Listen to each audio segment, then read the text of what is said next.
रोहित जी, आज हम आपके लिए शायरी का वीडियो लेकर आए हैं। अगर शायरी का एक भी लाइन आपको अच्छा लगे रोहित जी, तो वीडियो को ज्यादा शेयर कीजिएगा और लाइक कीजिएगा। हम चाहकर भी तुमसे ज्यादा देर तक नाराज नहीं रह सकते।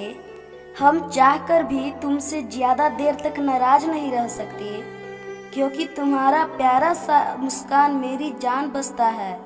क्योंकि तुम्हारा प्यारा सा मुस्कान में मेरा जान बसता है। रोहित जी, इस वीडियो को सब्सक्राइब भी कीजिएगा।